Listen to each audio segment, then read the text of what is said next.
மதுரை மீனாட்சி சுந்தரேஸ்வரர் கோயிலில் தெப்பத் திருவிழா கொடியேற்றத்துடன் புதன்கிழமை தொடங்குகிறது. தினமும் மீனாட்சி சுந்தரேஸ்வரர் பஞ்சமூர்த்திகளுடன் காலை மாலை என இரு வேளைகளிலும் 4 சித்திரை வீதிகளிலும் உலாவரும் நிகழ்வு நடைபெறும். மேலும் விழாவின் முக்கிய நிகழ்வான தெப்பத் திருவிழா பிப்ரவரி 1ஆம் தேதி நடைபெறுகிறது. விருதுநகர் மற்றும் சுற்றுவட்டார பகுதிகளில் கண்களை கவரும் வகையில் பூத்துக் குலுங்கும் சூரியகாந்தி பூக்கள் மஞ்சள் போர்வை போர்த்தியது போல் ரம்மியமாக காட்சியளிக்கின்றன. ஆமத்தூர், கோல்வார்பட்டி, அருப்புக்கோட்டை உள்ளிட்ட பல்வேறு பகுதிகளில் சூரியகாந்தி பூக்கள் சுமார் 300 ஏக்கர் பரப்பளவில் பயிரிடப்பட்டுள்ளது. சூரியகாந்தி பூ விளைச்சலால் நல்ல லாபம் கிடைப்பதாக விவசாயிகள் தெரிவிக்கின்றனர். நீலகிரி மாவட்டம் உதகை அருகே மசினகுடி பகுதியிலிருந்து மாயார் செல்லும் சாலையில் வனப்பகுதியிலிருந்து வெளியே வந்த புலி சாலையை கம்பீரமாக கடந்து சென்றது.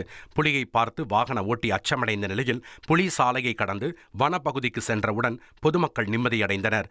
புலி நடமாட்டத்தால் வாகன ஓட்டிகள் கவனத்துடன் செல்ல வனத்துறையினர் அறிவுறுத்தியுள்ளனர்.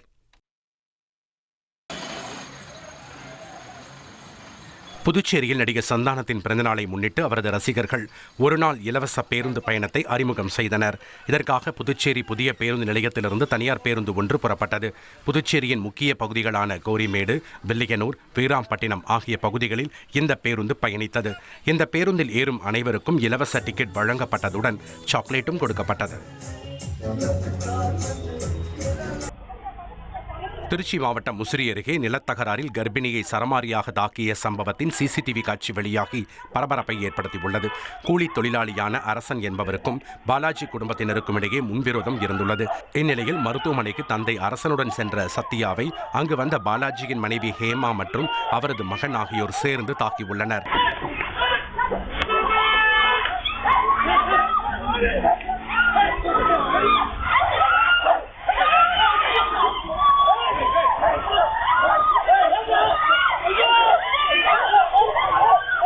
இதில் சத்யா காயமடைந்த நிலையில் புகாரின் பேரில் போலீசார் வழக்கு பதிந்து ஹேமா அவரது மகனை கைது செய்து விசாரணை நடத்தி வருகின்றனர். வேலூரில் போதைப்பொருள் விவகாரத்தில் 7 மாணவர்கள் கைது செய்யப்பட்டுள்ள சம்பவம் பரபரப்பை ஏற்படுத்தியுள்ளது.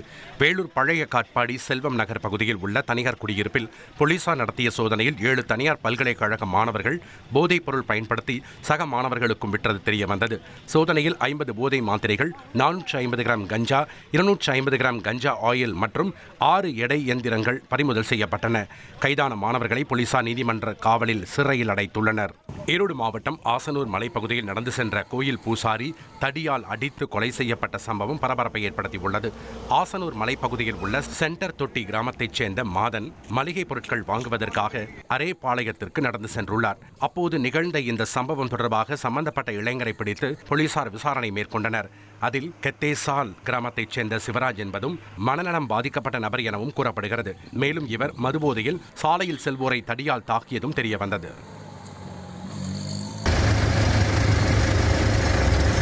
நீலகிரி மாவட்டம் முதுமலை புலிகள் காப்பகத்தில் உள்ள வனவிலங்குகள் குடிப்பதற்காக தண்ணீர் வசதி அமைக்கும் ஆயத்த பணிகள் துவங்கப்பட்டுள்ளது.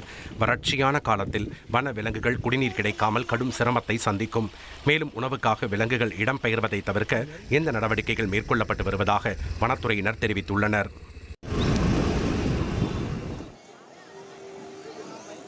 சத்துணவு ஊழியர்கள் போராட்டத்தில் ஈடுபட்டுள்ளதால் அந்தந்த உள்ளூர் பெண்களை கொண்டு சத்துணவு தயாரிக்கப்படுவதாக அதிகாரிகள் தெரிவித்துள்ளனர். சம்பள உயர்வு, பணி நிரந்தரம் உள்ளிட்ட கோரிக்கைகளை வலியுறுத்தி மாநிலம் முழுவதும் சத்துணவு ஊழியர்கள் போராட்டத்தில் ஈடுபட்டுள்ளனர். இதனால் அரசு பள்ளி மாணவர்களுக்கான மதிய உணவு தயாரிப்பதில் சிக்கல் ஏற்பட்டுள்ளது. இதையடுத்து மாணவர்களுக்கு உணவு வழங்குவதில் பாதிப்பு ஏற்படாமல் இருக்க பள்ளிக் கல்வித்துறை மாற்று ஏற்பாடுகளை செய்துள்ளது. அங்கன்வாடி ஊழியர்கள் மற்றும் உள்ளூர் பெண்கள் மூலம் உணவு தயாரிக்கப்பட்டு மாணவர்களுக்கு மதிய உணவு வழங்கப்பட்டதாக அதிகாரிகள் தெரிவித்தனர். ஆனால் போராட்டம் நீடித்தால் அடுத்த நாட்களில் சிக்கல் ஏற்பட வாய்ப்பிருப்பதாகவும் அவர்கள் தெரிவித்துள்ளனர். பழனி முருகன் கோயிலில் கடந்த 2 மாதத்தில் 36 லட்சம் பக்தர்கள் சாமி தரிசனம் செய்துள்ளதாக கோயில் நிர்வாகம் அறிவித்துள்ளது. தினம்தோறும் பக்தர்களின் எண்ணிக்கை அதிகரித்து வருவதால் மலை கோயிலுக்கு செல்லும் பாதை ஒரு வழிப்பாதையாக மாற்றப்பட்டுள்ளது. தைப்பூசத்தை முன்னிட்டு பக்தர்களின் எண்ணிக்கை மேலும் அதிகரிக்கும் என்பதால் பக்தர்களின் வசதிக்காக பல்வேறு வசதிகளை செய்து வருவதாக கோவில் நிர்வாகம் தெரிவித்துள்ளது. பழனி தண்டாயுதபாணி சுவாமி கோயிலில் ரோப் கார் சேவை நாளை மட்டும் இயங்காது என கோயில் நிர்வாகம் தெரிவித்துள்ளது. மாதாந்திர பராமரிப்பு பணிக்காக நிறுத்தப்பட்டுள்ளது என்றும் நாளை மறுநாள் முதல் வழக்கம் போல இயங்கும் என்றும் தெரிவிக்கப்பட்டுள்ளது. திருச்செந்தூர் முருகன் கோவிலில் ட்ரோன் பறக்கவிடவும் ரீல்ஸ் எடுக்கவும் தடை விதிக்கப்பட்டுள்ளது. திருச்செந்தூர் முருகன் கோவிலில் கடந்த சில நாட்களுக்கு முன்பாக அனுமதியின்றி ட்ரோன் பறக்கவிட்டதும் ரீல்ஸ் எடுத்ததும் சர்ச்சையை ஏற்படுத்தியது. இதையடுத்து கோவில் நிர்வாகம் அதிரடியாக நடவடிக்கை எடுத்துள்ளது. கோவில் வளாகத்தில் செல்போன் அல்லது வீடியோ கேமராக்கள் மூலம் ரீல்ஸ் எடுப்பதும் தடை செய்யப்பட்டுள்ளது. கோவிலின் முக்கிய இடங்கள், மண்டபங்கள் மற்றும் தேரடி உள்ளிட்ட 10க்கும் மேற்பட்ட பகுதிகளில் இது தொடர்பான அறிவிப்பு பலகைகள் வைக்கப்பட்டுள்ளன. அதன்படி விதிகளை மீறி ட்ரோன் பறக்கவிட்டாலோ அல்லது ரீல்ஸ் எடுத்தாலோ உடனடியாக சட்ட நடவடிக்கை எடுக்கப்படும் என்று எச்சரிக்கை விடுக்கப்பட்டுள்ளது. திருச்செந்தூர் சுப்பிரமணிய சுவாமி கோயில் வளாகத்தில் உலாவரும் திருநாய்களால் பக்தர்கள் அச்சமடைந்துள்ளனர். வருகிற பிப்ரவரி 1ஆம் தேதி தைப்பூச திருவிழா தொடங்க உள்ள நிலையில் கோயில் வளாகம் மற்றும் கோயிலுக்கு செல்லும் பாதையில் உள்ள திருநாய்கள் உடனடியாக அப்புறப்படுத்த வேண்டும் என்று பக்தர்கள் கோரிக்கை விடுத்துள்ளனர்.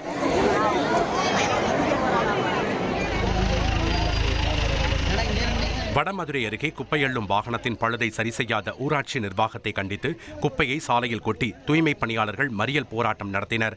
வாகனத்துக்கான பழுது பார்க்கும் செலவை தூய்மை பணியாளர்கள் செய்யுமாறு ஊராட்சி நிர்வாகம் கூறியதாலும் அதிருப்தியில் தூய்மை பணியாளர்கள் போராட்டம் நடத்தியதாக கூறப்படுகிறது. போராட்டம் குறித்து தகவல் அறிந்து வந்த வடமதுரை போலீசார் மறியலில் ஈடுபட்டவர்களுடன் பேச்சுவார்த்தை நடத்தினர்.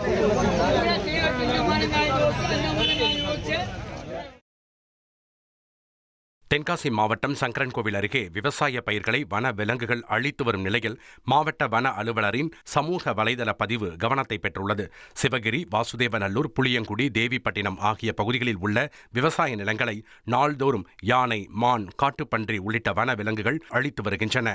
இந்நிலையில் தென்காசி மாவட்ட வன அலுவலர் ராஜ்மோகன் தனது சமூக வலைதள பக்கத்தில் தேயிலை தோட்டமாய், கார்ப்பரேட் மடமாய், கேளிக்கை விடுதியாய், கல்லூரி கட்டிடமாய், காடெல்லாம் ஊரானதால் காட்டு யானைகள் ஊருக்குள் அட்டூழியம் என்றானது, ஆறறிவு விலங்கால் என பதிவிட்டுள்ளார். நாமக்கல் ஆட்சியர் அலுவலக வளாகத்தில் செயல்பட்டு வரும் மாவட்ட விளையாட்டு மேம்பாட்டு ஆணைய விடுதியில் மாணவிகள் 5 பேர் திடீரென உடல்நலக் குறைவால் மருத்துவமனையில் அனுமதிக்கப்பட்டுள்ளனர். அரசு மகளிர் மேல்நிலைப் பள்ளியில் படித்து வரும் அந்த 5 மாணவிகளும் தின்பண்டம் சாப்பிட்ட பிறகு வாந்தி, தலைவலியால் உடல்நிலை பாதிக்கப்பட்டு மருத்துவமனையில் அனுமதிக்கப்பட்டனர். இந்த சம்பவம் தொடர்பாக மாவட்ட கொள்ளை நோய் தடுப்பு அலுவலர் சதீஷ்குமார் விடுதியில் உள்ள உணவுக்கூடம், சமையல் கூடத்தில் அதிரடி ஆய்வு நடத்தினார். இந்த ஆய்வில் மாணவிகள் நேற்று இரவு சிக்கனும் காலையில் கிச்சடியும் சாப்பிட்டுவிட்டு பள்ளிக்கு சென்றது தெரியவந்துள்ளது. தொடர்ந்து செய்தியாளர்களை சந்தித்த சதீஷ்குமார் மாணவிகள் வீட்டிலிருந்து கொண்டு வந்த தின்பண்டங்களை உண்டதாகவும் இதுகுறித்து விசாரிக்கப்பட்டு வருவதாகவும் தெரிவித்தார். 61 பேர் இருக்கிற குழந்தைங்கள்ல 52 பேர் இங்க இருக்காங்க. அதுல ஒரு 5 பேர் ஒரே ரூம்ல தங்கியிருக்கவங்க பொங்கல் விடுமுறை முடிச்சு வீட்டுல இருந்து இந்த ஸ்நாக்ஸ் சாப்பிட்டுருக்காங்க. அது மீதி அவங்க 5 பேர் இப்போ மருத்துவக் கல்லூரியில் ஸ்டேபிளாக தான் இருக்காங்க. மற்ற குழந்தைங்களை விசாரிச்ச வகையில் எல்லாரும் நார்மலாக இருக்காங்க. எந்த பிரச்சனையும் இல்லைங்க. இல்லை, இப்போ ஹாஸ்டலில் வழங்கப்பட்ட உணவு சாப்பிட்டாங்களா இல்லை எப்படி சார்?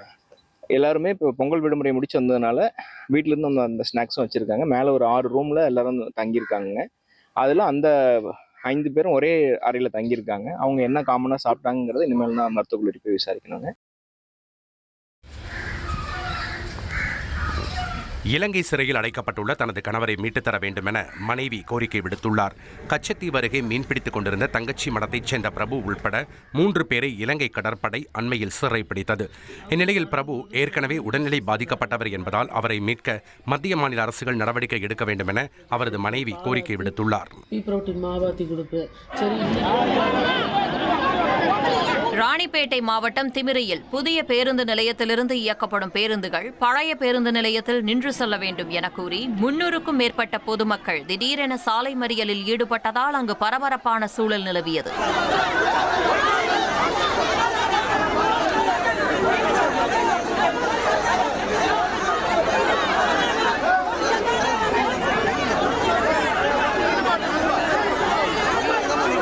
இதையடுத்து 2 மணி நேரமாகியும் போராட்டத்தை கைவிடாத காரணத்தால் சாலை மறியலில் ஈடுபட்ட பொதுமக்களை போலீசார் குண்டுக்கட்டாக கைது செய்தனர்.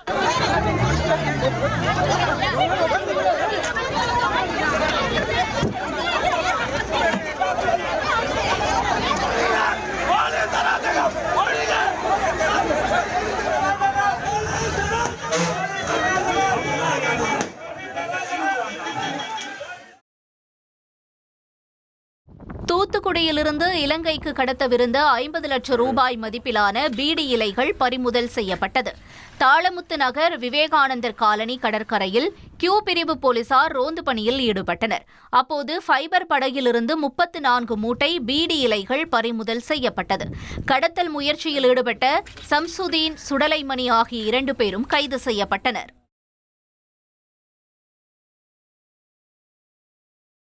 சென்னையில் சம்பள பாக்கியை கேட்டு வந்த கார் ஓட்டுநரை சுவற்றில் மோத வைத்து கொலை செய்த 2 ரியல் எஸ்டேட் தொழிலதிபர்களுக்கு ஆயுள் தண்டனை வழங்கப்பட்டது. 1000 விளக்கு பகுதியில் சந்தோஷ், ஞானகுமார் ஆகிய 2 பேர் ரியல் எஸ்டேட் தொழில் செய்து வந்தனர். இவர்களிடம் மணி என்ற முதியவர் கார் ஓட்டுநராக பணியாற்றி வந்தார். சம்பள பாக்கி கேட்டு அலுவலகம் வந்த இவரை காப்பு, கார் சாவி ஆகியவற்றை கொண்டு சந்தோஷும் ஞானகுமாரும் தாக்கியதாக கூறப்படுகிறது. பின்னர் சுவற்றில் மோத வைத்ததில் கார் ஓட்டுநர் மணி உயிரிழந்தார். கடந்த 2014ஆம் ஆண்டு நடைபெற்ற இந்த சம்பவத்தின் வழக்கு விசாரணை நிறைவடைந்த நிலையில் இருவருக்கும் ஆயுள் தண்டனையை விதித்து சென்னை 4வது கூடுதல் அமர்வு நீதிமன்றம் தீர்ப்பளித்தது.